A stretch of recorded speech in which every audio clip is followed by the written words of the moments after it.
Beautiful life. It's Pirate Weekend in Perth Barbican. And about time too. It's 2022.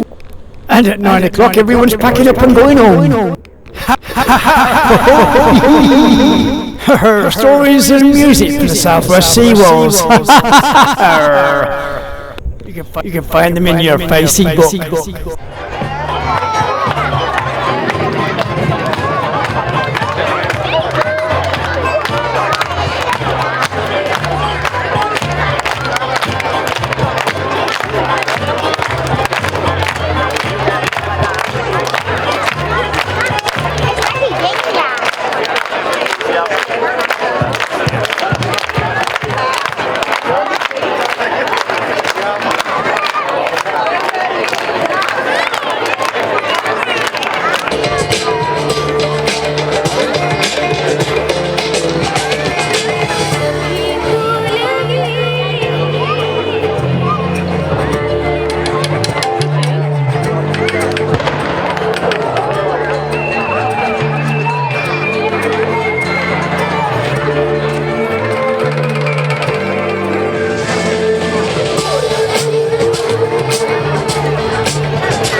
Participation.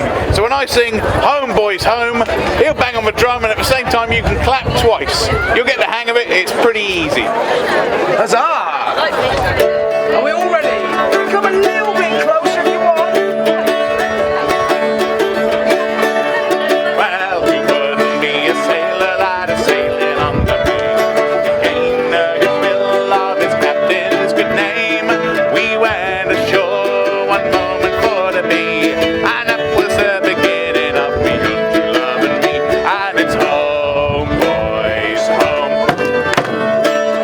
Like to be on for a while in the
girl child, send her out to nurse.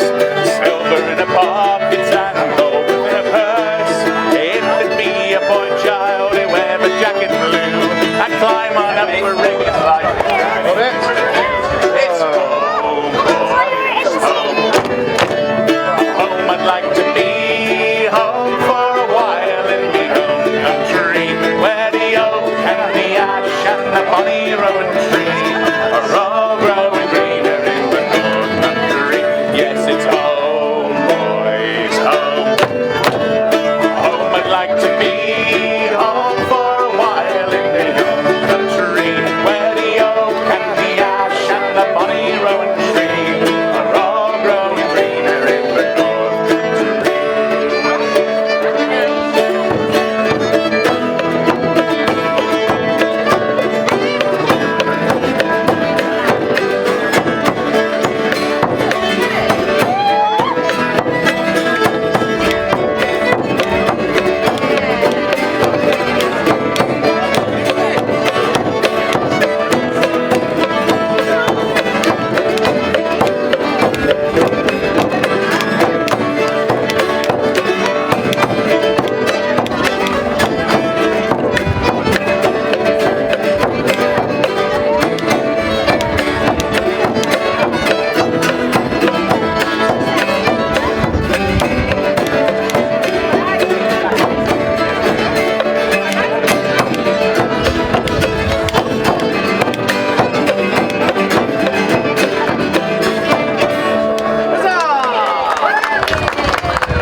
Me darlings, I'm going to tell you a little tale about why the sea is salty, because it weren't always salty. Why once the ocean was as fresh as a daisy, like spring water it was. Why if you were to take your tankard and dip it over the side of your boat and swing it down, providing nobody had peed in the sea aforehand, it tasted as fresh as a daisy. But all that was going to change, and all on account of a young man by the name of Jack, who lived in Cornwall with his granny. Now Jack had always wanted to go to sea ever since he was a tiny boy. When he was only 3 years old, he toddled up on his 3rd birthday up to his gran and he says, "Nana, can I go to sea?" Do you know what? She smiled, showing off her 2 teeth, and she rubbed the whiskers on her chin, and she said, "Oh, you want to go sea on your birthday, dear?" And he said, "Yeah, Nana, I does." And she smiled indulgently while she took an exceedingly large and heavy frying pan from off the wall. And then she said, "Well, no." And then she hit him with the pan. And this went on year upon year. On his 4th birthday, he said, "Nana, can I go to sea?" She took the frying pan. No. When she was 5, 6, 7, 8, can I go to sea? No. And on it went, year upon year, every birthday. "Nana, can I go to sea?" No. And on it went, until he reached his 50th year. And now he was a big strapping lad. And the frying pan had the shape of his face in reverse in it. And his head was so lumpy from all the frying pan beatings. Poor lad looked like he'd come from Tiverton. Well, it was his 50th birthday, and he went up to his gran and he said, "Gran, now please listen, hold with the pan. I'm 15 years old, I am strong and bright, and I need to earn a living, and I do so long to go to sea, to be a sailor, like my father. Please, Nana, let me go." And she saw that this was true. He was tall and strong with a very lumpy head, and it was time he earned his own living. And she said, "Every year since you're 3 years old, you come up to me on your birthday and said, 'Can I go to sea?' And what have I always said, grandson?" And Jack said, "You've always said no, Nana. And then what's happened? You've hit me with the pan." "That's right," said Nana. "And what do you think's going to happen now?" And he says, "You're going to say no, and then you're going to hit me with the pan." "Well, that's where you're wrong," said her gran. "You can go to sea." And he jumped with joy, and then she hit him with the pan. And said, "Ha, I lied about the pan." Well, sorry about that. Well, he had a lumpy head and it was sore, but he didn't care because he was going to sea. Huzzah! Huzzah! Well, he signed on board. Well, he didn't sign on board because he was about to when he remembered that he had no money. He hadn't got a sixpence to scratch his bum with. And he said, "I can't go to sea now because I ain't got a coat or a hat or boots because we're poor." Oh, they were poorer than that, but not quite as poor as that. And she said, "Well, have you ever wondered how I've rustled up money to put clothes on your back and shoes on your feet?" And he says, "Well, I'm a teenager. I think these things just magically appear." And she said, "Well, they do, kind of. Follow me down into the cellar." And down they went, and by the light of a lantern, she opens up a creaky old sea chest. And she don't pull out a map, and she don't pull out treasure, oh no. She pulls out a magic mill, a salt mill, as you might turn the handle to grind salt. And Jack says, "What's that?" And she says, "It's a magic mill." And he says, "A magic mill?" And she says, "A magic mill?" And then he says, "What?" And she says, "A magic mill." And he says, "A magic mill?" And she says, "It's a magic mill." And he says, "A magic mill?" And it goes backwards and forwards until finally she says, "Do you want to get walloped with a pan?" He says, "All right, it's a magic mill." And she says, "Now look, you turn the handle 3 times." How many times? 3. And you say the magic words, "Mill, mill, give me my fill." What do you have to say? Mill, mill, give me my fill. You're on the ball. And then you ask for what you want. And I'm going to ask for 3 gold pieces. And so she turned the handle 3 times. She said, "Mill, mill, give me my fill." And then she said, 3 gold coins, if you please. And suddenly the air was filled with a shoddy sound effect from an old... And there, out of the magic mill, came 3 gold pieces. One as camp as that. Anyway, she buys him a hat and boots and trousers and a coat and all that. And she says, "Now look, you've got to get it to stop. So you have to say, 'Mill, mill, I've had my fill.'" What do you have to say? "Mill, mill, I've had my fill." And that'll make it stop, because you don't want loads of the same. But Jack, he was confounded. He said, "Nan, do you mean to say all these years we've been poor and we have a magic mill that can spit out coins, and there's us dressed from the good ship Primark?" Oh. But Gran says, "No, you can't get greedy with the magic mill. You ask for what you need, not what you want. Otherwise, it'll betray you, Jack.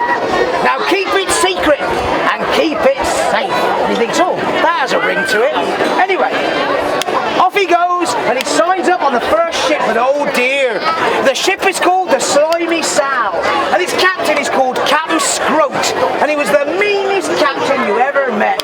He wouldn't give away enough to make a pair of leggings for a skylark. And I tell you what, he gave the worst food ever on board ship, and all the crew started to starve. But Jack, of course, he had the magic mill. So he went below decks, he turned the handle 3 times, and he said the magic words, "Mill, mill." Give me my mill. Let's try that again, shall we? "Mill, mill. Give me my mill." And out dropped a whole load of bread and cheeses, and he hands them up on a platter, and he hands them round to the crew. And soon all the crew start to get nice and fat and chunky-fied. And Captain Scroat, he ain't happy. He likes his team lean and mean. And he gets one of the crew and he says, "I say, you there, how is it that the crew seem well fed when I feed them kittens' noses for tea?" And they say, "Well, it's Jack. He brings us bread and cheese every morning. We don't know where he gets it from. There's rumour he's got a magic mill." Well, the captain calls Jack to his cabin. He says, "I hear that you provide food for all of the crew, but nothing for me. Jack, I feel hurt. Fetch me a nice Christmas dinner." And Jack, well, he didn't know what to do, but he's the captain, so he goes off and he gets the magic mill and he churns out a whole Christmas dinner using the mill. And he gives it to the captain on a platter. That's amazing, Jack. But how did you cook a Christmas dinner with all the trimmings in only 3 minutes and 18 seconds? I've heard a Hu+Man that you have a magic mill. And Jack says, a magic mill? And the captain says, yes, a magic mill. And Jack says, a magic mill? And the captain says, yes, a magic mill. And this goes on, and Jack says, no, I ain't got a magic mill. And besides, I'd have to have a gun put to my head to hand over such a valuable item. Exactly, says the captain. And he pulls out his pistol and he puts it to Jack's head and he says, if you don't hand over the magic mill, I'll blow out your brains. And well, Jackie ain't got no choice, and he says, oh, you mean this magic mill? Now, how does it work, says the captain? Well, you turn the handle and you say the magic words. Mill, mill, give me my fill. And then it'll ask what you want and it'll give it you. Looks a lummy, says the captain. That's amazing. Such a valuable item can't be kept by you. I'll look after it for you, Jack, and give it you back at the end of your voyage. Will you ever get it back? No. And Jack realises he's probably lost it for good. But he tries to tell the captain how you make it stop. And he says, there's something else you need to know, Captain. No, I know all that there is to know. Now come with me, Jack. And he takes Jack to the side of the ship and he says, I've got a little job for you, Jack. I want you to lower yourself on this incredibly frayed piece of rope. And I want you to scrape barnacles off the side of the ship. So Jack, he lowers himself on the rope and he's there scraping barnacles off the side, and the captain looks round, and when there's nobody looking on board, he takes out his knife, he swing, and he cuts the rope, and the rope snaps, and Jack falls,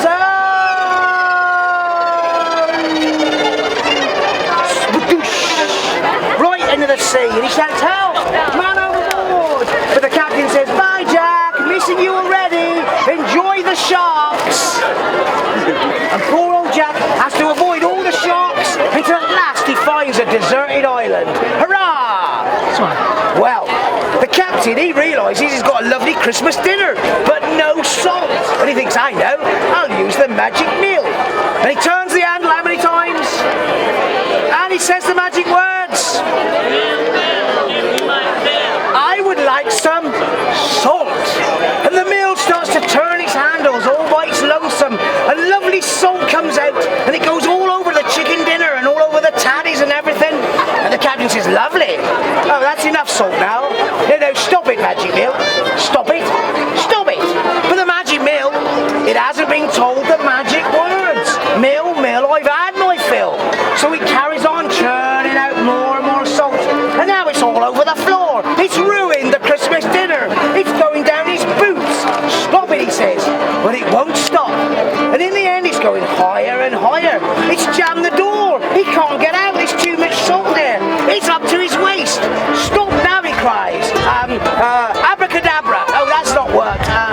Izzy wizzy, let's get busy. No, fiddly fiddly fiddly foo. I've just done a big brown poo. But none of these magic words make it stop. And the salt gets higher and higher.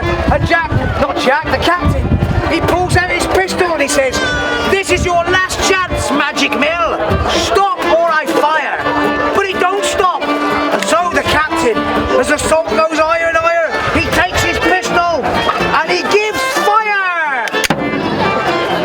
The smoke fills the room and he looks and he's hit the magic mill fair and square, my dearios.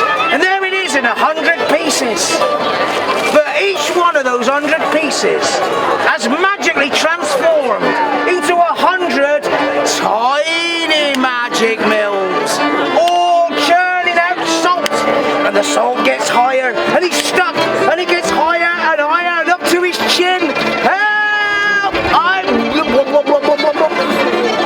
And he goes over his head, and he's dead, proper dead, mind. And they say that was the driest drowning that any man ever had at sea. And now the salt, it breaks the door asunder, and the salt pours out over the ship. And soon those magic mills fill the ship with salt, so much that the boat starts to sink, and the crew jump into the jolly boat, and they head off towards a deserted isle, and there they find Jack and have many adventures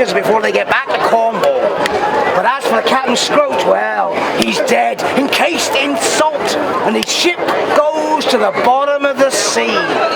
And there it lies in Davy Jones' locker, with those 100 little mills churning out salt day and night, because there's nothing to stop them. That is why, my dearios, that the sea is salty. And my nana told me that that was a true story after she drunk a barrel of gin. And well, if it's true or not, it's none of my business.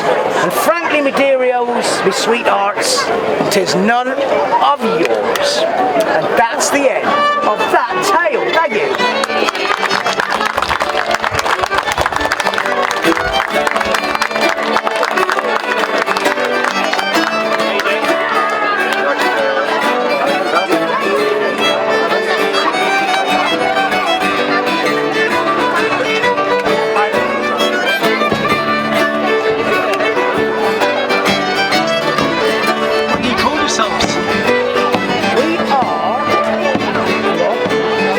Jones lunchbox.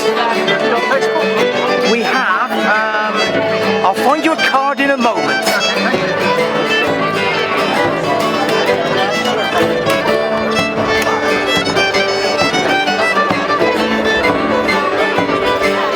Ogre's bad, the opposite of huzzah. Just in case you wanted the knowledge. Hooroo! Oh, you can do better than that. Hooroo! Hooroo! That's better. Here we go.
Special thanks to the villains that are known as the Sea Wolves. I wonder why. Thanks to all the villains and pirates that came into the Barbican 2022. And may we see across the world and discover. Maybe not. Times have changed. 30 years of culture and the arts as a free service on Love Summertime TV. Don't forget to friend and share my videos, subscribe to my channel and support me through PayPal at tcsphoto1@gmail.com. Thanks for watching the video.